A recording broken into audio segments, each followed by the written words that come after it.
Mais Laurent Gbagbo a toujours voulu être l'ami des Français. Alors que là, tout le monde lui disait que c'est la France qui te fait la guerre. Mais il était convaincu d'être l'ami des Français. Après, il a renouvelé tous les contrats économiques des entreprises françaises. Il le dit dans lui-même dans son livre avec Mattei. Et pourtant, je leur ai tout donné. Donc, Laurent Gbagbo, c'était pas un homme de rupture avec la France. C'était un France-africain. Après, il finance même la campagne de Chirac. Vous comprenez? C'est ça aussi le populisme. Il finance la campagne de Chirac. C'est de l'incompétence. Moi, je mets ça carrément sur le compte de l'incompétence. Donc, je n'aime pas trop. Donc, on peut pas parler de bilan, de maintien et tout. Non, il n'en a pas parce que, bon, il ne pouvait pas. Voilà, c'est aussi simple que ça. Sinon, les conditions dans lesquelles Gbagbo est arrivé au pouvoir, après le coup d'État de Guéhi et après ces élections que lui-même il qualifiera de calamiteuses, franchement, la première des choses qu'il fallait faire, mais c'est d'organiser le système sécuritaire de son pays.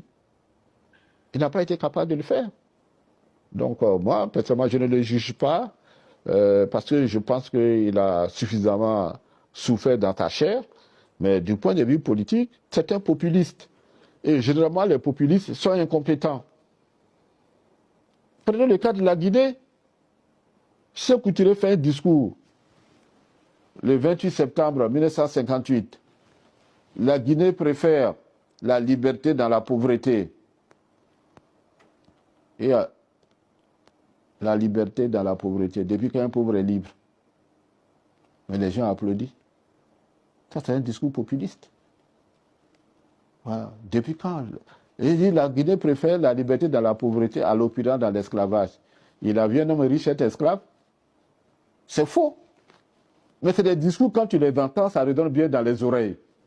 La liberté dans la pauvreté. Un pauvre n'est pas libre. Ça n'existe pas. Ni du point de vue philosophique, ni du point de vue anthropologique. Un pauvre, il est esclave. L'opulence dans l'esclavage, ça n'existe pas. On ne peut pas être opulent dans l'esclavage. Quand on est riche, on est libre. Parce qu'on peut faire ce qu'on veut. On peut se payer ce qu'on veut. Mais ce sont des discours que les gens écoutent. Donc les gens sont heureux d'entendre ce genre de discours. Ce genre de discours-là, c'est du populisme. Aujourd'hui, quand vous regardez la Guinée n'a pas décollé. Voilà. Donc il faut que nous apprenions en Afrique à sortir des discours populistes. Parce que les dangers sont importants. Nous sommes 1 milliard, plus d'1 milliard sur le continent africain. Qu'est-ce qu'on fait? C'est ça l'enjeu. Il ne s'agit pas de faire des discours. J'entends souvent les cyberactivistes panafricains, etc., qui tiennent des discours, machin. Non. Voilà. Qu'est-ce qu'on fait?